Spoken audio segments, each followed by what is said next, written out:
Bonjour, cette vidéo a pour objectif de faire un petit rappel rapide sur les bases principales de l'application LibreOffice Impress dans le but de réaliser un diaporama de présentation d'un projet quelconque. Voilà.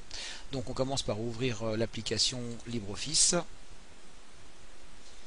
Puis on va dans le volet de gauche choisir Présentation Impress.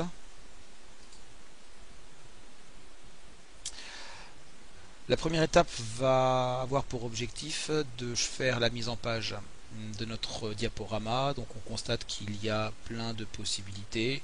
Voilà, nous, pour notre première activité, nous allons choisir la mise en page totalement vierge, complètement blanche. Ensuite, on va y adapter un arrière-plan. Donc pour cela, on va aller dans Diapo, dans Propriétés de la diapo.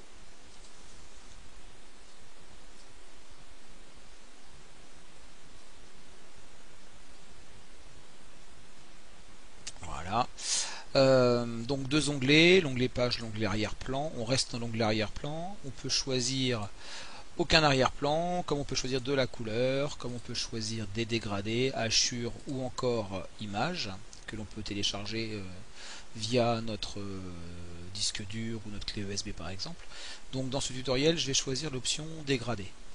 On observe que quand on choisit un dégradé, on a un exemple de coloration juste en dessous. Voilà, voici la radiale rouge-jaune. Bon, je vais choisir au hasard le bleu profond pour faire mon tutoriel.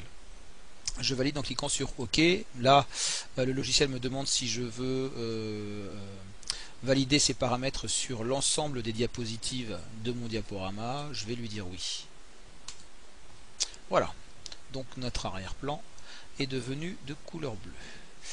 Maintenant, on va y insérer un cadre texte. Alors, pour cela, il faut cliquer sur la lettre T, ici, zone de texte. Cliquer dans le diaporama et placer le texte que l'on veut. Donc là, par exemple, le titre de notre exercice, l'histoire du diaporama. Par défaut, on voit immédiatement que la police d'écriture est déjà prédéfinie. Les caractères sont avec une police libération, la taille aussi est prédéfinie, bref. On peut tout paramétrer, donc avec la souris ou les raccourcis clavier, on sélectionne l'ensemble du texte. Voilà. Puis on va choisir la police d'écriture, le type de police d'écriture qui nous intéresse. Par exemple, moi j'aime bien utiliser Comics sans MS. Voilà. Je vais aussi mettre une police d'écriture plus grosse. Je peux mettre en gras, je peux mettre en italique, je peux surligner, bref. Je vais juste laisser en gras et essayer avec ma souris de centrer mon cadre texte. Je peux le déplacer aussi avec les touches du clavier. Deuxième chose, on va intégrer une image que j'ai déjà préalablement mise sur le serveur, donc vous pourrez tous les trouver. Alors pour cela, il ne faut pas que le cadre texte soit sélectionné, sinon évidemment la photo sera insérée dans le cadre texte, donc il faut bien être dans la diapositive. On va dans insertion, image, et là vous allez chercher sur le serveur. Donc moi je suis sur mon ordinateur perso évidemment, donc vous ne le trouverez pas, mais vous ça sera sur commun sur serveur Scribe. Voilà. Vous trouverez plein de dossiers, dont un qui s'intitule Picard, vous allez dedans. Un autre, d'autres archives, dont un dossier qui s'appelle 3e, vous pénétrez dedans. Session 2007-2018, vous trouvez le nom de la séance de cours. Et puis vous ouvrez le dossier images et photos. Voilà. Et là on va choisir la photo, c'est quoi un diaporama, pour illustrer le titre de notre activité. Voici la photo insérée dans notre document. Alors, si vous voulez la modifier en termes de dimension, aucun problème, mais ne la prenez pas sur un côté, sinon vous allez déformer les proportions. Il faut surtout la prendre dans un coin et l'étirer. Comme ça, les proportions sont conservées. On la centre également, voilà, parfait. Bien, notre première diapositive est réalisée. Pour ce tutoriel, je vais faire 3 diapositives au maximum, mais pas plus. Évidemment, l'activité que je vous propose, il y en aura davantage. On va insérer maintenant une nouvelle diapositive puisqu'on a fini notre première diapositive. On va dans Diapo, on clique sur Nouvelle diapo. Et évidemment par défaut on voit déjà que l'arrière-plan est présélectionné en bleu. On peut y insérer de nouveau un texte. Voilà, ici. Appareil photo utilisé en 1950. Voilà. Là, de nouveau, on choisit la même police d'écriture qu'au départ. Il faut qu'il y ait un lien entre chaque diapositive. On évite d'utiliser différents types de police d'écriture, différentes tailles, différentes couleurs. Quand on en a choisi une, on tâche de rester dessus. Et là aussi, on centre. Voilà, par exemple. Je vais y insérer la photo en question, donc toujours insertion, image, et je vais choisir appareil photo rétro en double-cliquant dessus.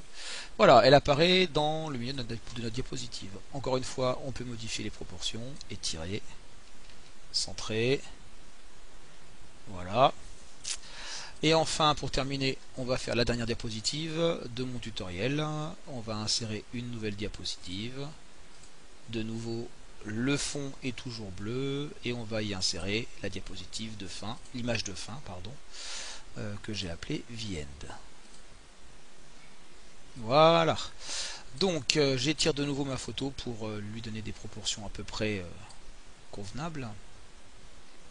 Voici mes 3 diapositives dans le volet de gauche, diapositive 1, diapositive 2, diapositive 3. On va surtout enregistrer notre travail, et donc moi je vais l'enregistrer sur mon bureau, mais vous l'enregistrez dans votre espace personnel du collège. Donc moi je fais fichier, enregistrer sous, je vais le mettre sur le bureau, vous ne pouvez pas, ça sera dans votre espace personnel. Et je vais l'appeler tutoriel LibreOffice. Et j'enregistre. Bien, donc nous avons fait la mise en page, nous avons fait l'insertion de texte, nous avons fait l'insertion de photos. Maintenant il nous reste à animer tout cela, c'est-à-dire animer les cadres texte, animer les photos et réaliser des transitions entre chaque diapositive, puisque le but de l'activité que je vous propose, c'est de réaliser un diaporama qui, lorsqu'il sera arrivé à la dernière diapositive, reboucle à la première. Voilà, et donc entre chaque diapositive, il n'y a personne qui appuie sur la souris ou sur le clavier de façon à faire évoluer le diaporama, il doit évoluer tout seul. Alors on revient à notre diapositive numéro 1, à partir du volet de gauche, et on va commencer par réaliser les animations des cadres texte. Donc on clique sur le cadre texte, voilà. On va cliquer à droite dans le volet propriété, là à droite sur la petite étoile. Et on voit ici qu'il n'y a pour l'instant, dans cette diapositive-là, aucune animation. Mais notre cadre est sélectionné ici. Je vais donc cliquer sur plus pour ajouter un effet à ce cadre-là. Et il va apparaître ici. Voilà. À partir de là, je peux choisir la catégorie de l'effet, le type d'effet, et puis ensuite on peut paramétrer l'arrivée, etc. Donc voilà, moi je vais choisir, alors vous choisissez évidemment l'animation, l'effet qui vous plaît. Moi je vais choisir, tiens, rotation. On a un exemple, voilà.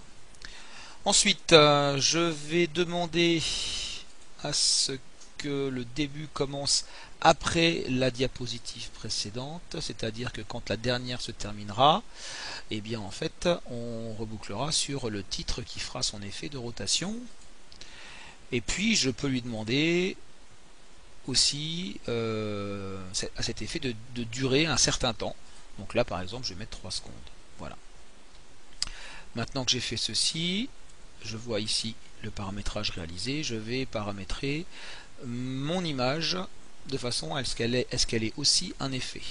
Je clique dessus, comme tout à l'heure je clique là sur la petite croix verte, on voit ici l'image 1 qui apparaît, je peux choisir la catégorie de mes effets, je peux choisir mes effets, je vais choisir la roue, tiens pourquoi pas, je ne sais plus où elle est.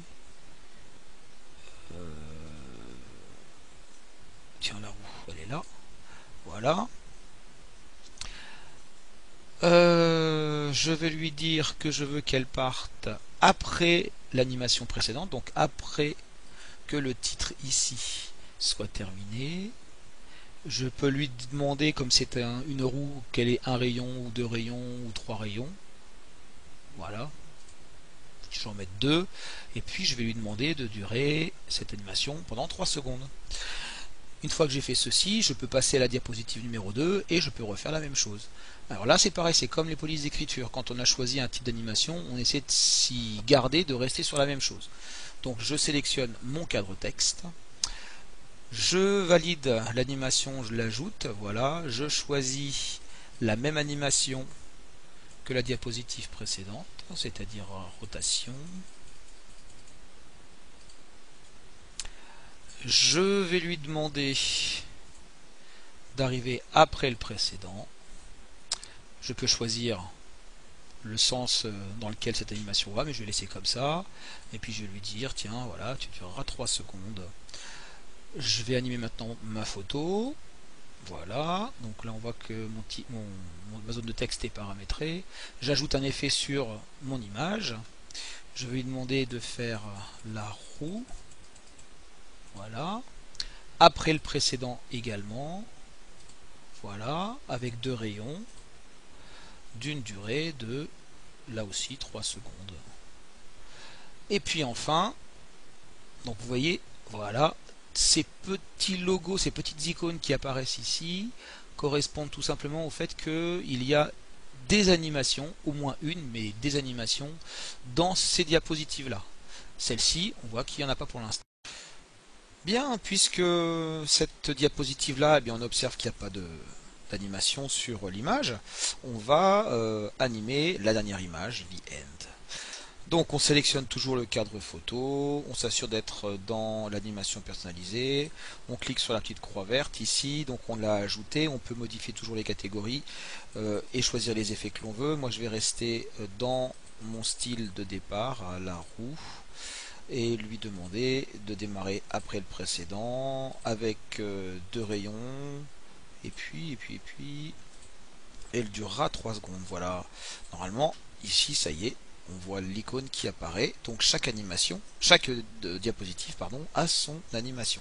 D'ailleurs si je lance le diaporama, touche F5 du clavier, on observe que le titre est en train d'être animé, puis est suivi de la photo, mais là il ne se passe plus rien. Il faut que j'appuie sur le clavier ou la souris pour que la suite des animations vienne à l'écran. Voilà, je continue et j'arrive à la fin. Et évidemment, ça ne reboucle pas sur la première diapositive. Donc il nous reste 2 petites choses. La première, créer des transitions de façon à ce que les diapositives s'enchaînent les unes à la suite des autres et que le diaporama évolue seul sans intervention d'un tiers. Et enfin, il faut paramétrer ce diaporama de façon à ce que lorsqu'il arrive à la dernière diapositive, il le reboucle automatiquement à la première sans intervention d'un tiers. Donc les transitions, commençons par cela. On va sélectionner la première diapositive. On va venir sur l'onglet ici Transition.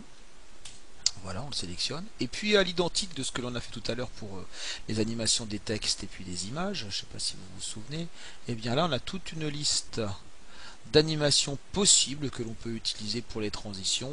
Je vais choisir, tiens, hop, allez, la roue. Je peux modifier le sens d'évolution de cette animation. Je peux modifier aussi sa durée. Je peux même y ajouter un son si je veux, mais il faut qu'il soit enregistré sur le disque dur. Voilà, là je ne l'ai pas. Par contre, il va falloir cliquer sur automatiquement après et lui dire d'intervenir à cette transition lorsque on aura atteint un timing d'1 ou 2 secondes après la dernière animation. Alors, choix possible. Donc, vous voyez là, j'ai encore une icône qui apparaît, c'est l'icône de la transition entre la diapo 1 et la diapo 2. J'en ai pas pour les autres. Donc 2 possibilités. Soit je passe à la diapo 2, et dans ce cas je reparamètre de la même manière, puis la diapo 3, ou alors je peux appliquer les transitions à toutes les diapos. Mais attention, c'est pas sûr que ça fonctionne à chaque fois, car plusieurs diapositives peuvent avoir du texte plus ou moins long à lire, et il faut que la personne qui lit ce diaporama puisse aller jusqu'au bout de sa lecture. Voilà. Bon, pour le tutoriel, moi je vais utiliser appliquer la transition à toutes les diapos.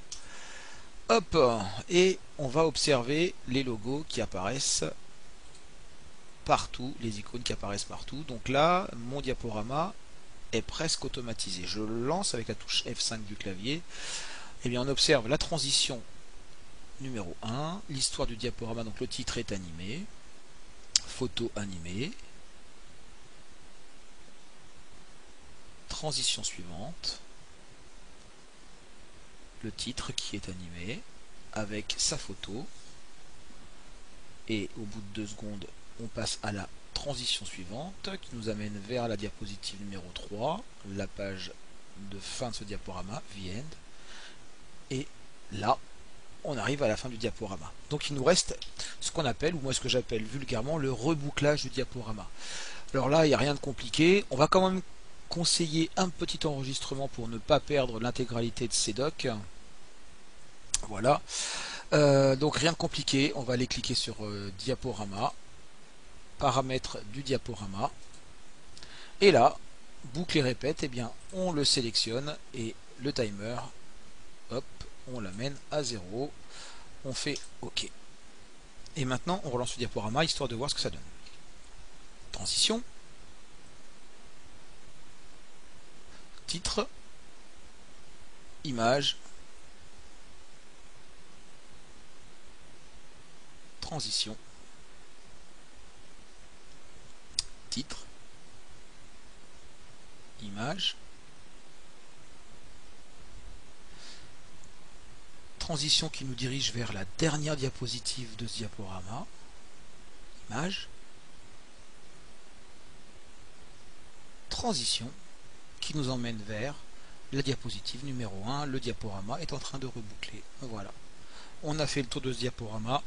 J'espère que ce tutoriel va vous servir, vous pouvez le visionner autant de fois que vous voulez. Je vais vous distribuer un document dans lequel on voit des photos et des textes. Et bien je vous demande de transformer ce document papier en un diaporama totalement autonome. Voilà, et surtout il faut que les lecteurs puissent visionner les images et lire les textes sans aucun problème. Donc à vous de paramétrer les timers de la bonne manière. Allez, merci et bon courage.